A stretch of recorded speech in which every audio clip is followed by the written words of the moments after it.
Hi, it's Mims, and today we're going to talk about the top 5 curly girl mistakes.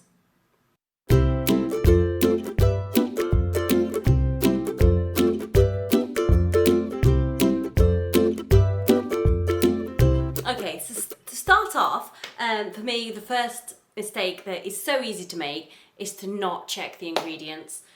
It's a lot to take on at first. There's an awful lot of information to take on, and it can be so tempting to be like, oh yeah, co-wash, got that. Just wash with conditioner.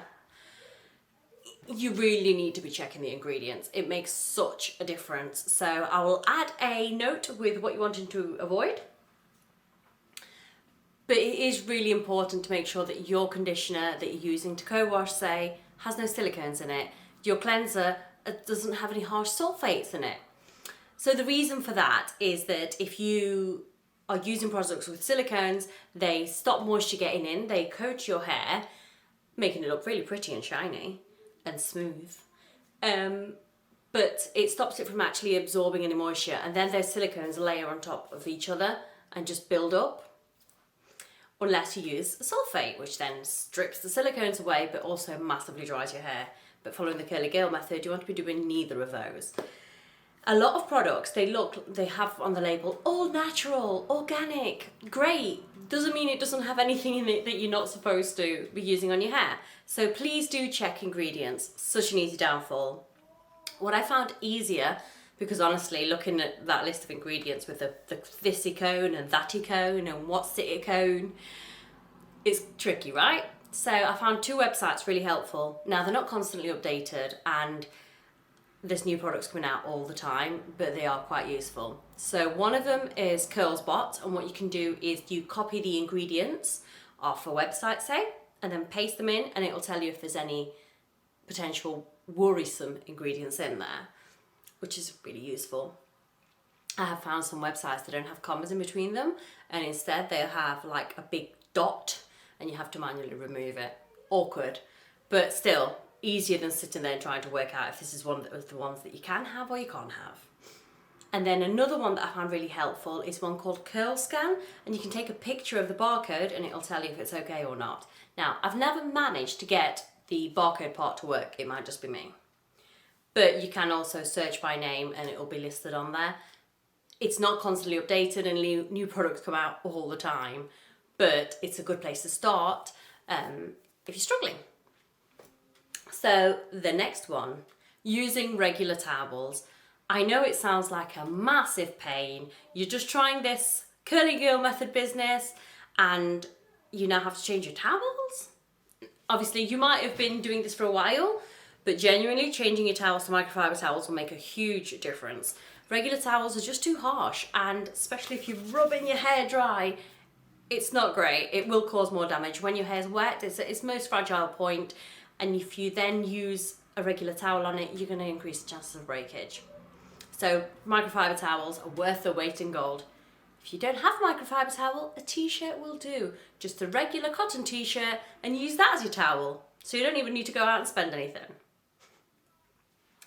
My next one is avoiding the crunch.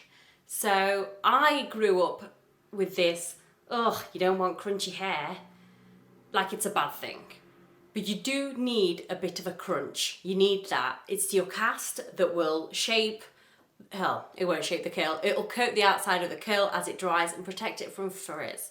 So you really absolutely want that crunch. And then when your hair is fully dry, you can scrunch it out and you're left with wonderful, soft, touchable curls that aren't crunchy, but are also not as frizzy as they would be otherwise. The second to last is a big one for me, and it's about expectations. Now, you've gone out and you've got rid of all the products that have got silicones and alcohols and all the bad stuff, and you've invested in only curly girl approved products. You've changed your towels, you're changing the way you're doing everything, you're embracing your natural hair texture and all that comes with it. And your hair's frizzy and your curls aren't even. And you know what? It's fine. And it's beautiful for that. I think if we all look like porcelain dolls, it would probably look a little bit odd, right? you probably have at least 2 curl types, in your hair, more than likely. And that's fine. You'll also have random straight bits. Maybe it's because they're more damaged. Maybe they need a little bit of help. Maybe you need to encourage the curl by making sure they're well moisturised and you're making sure that you're applying products to them.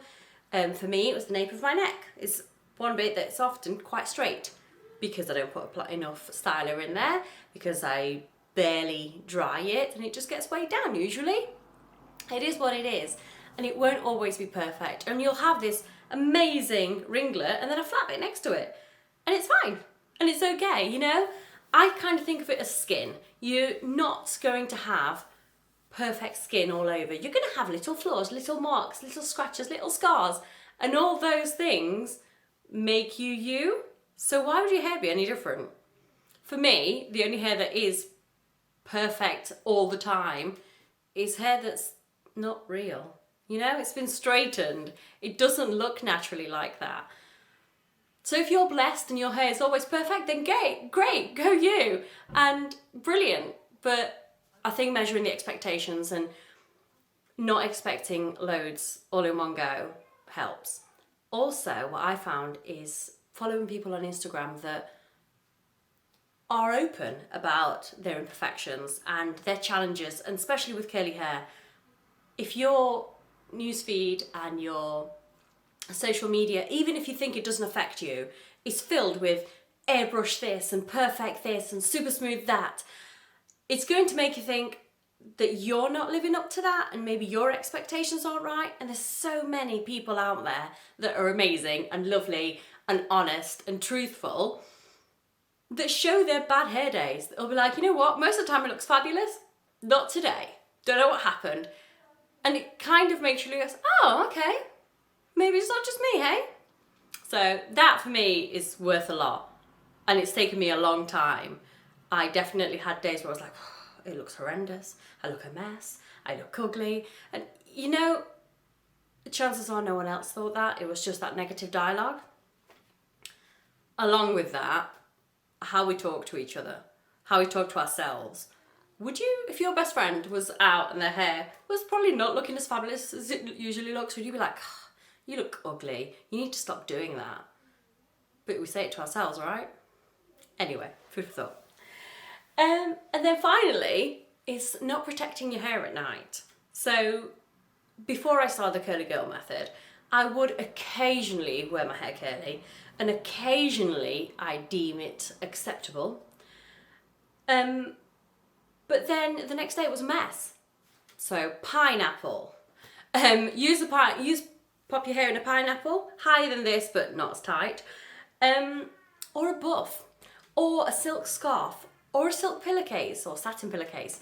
Anything to stop it rubbing, and it'll protect your hair and make it last longer. I hope you found that helpful, not too rambly. What are your top 5? Please do comment down below, and I'll see you next time. Bye.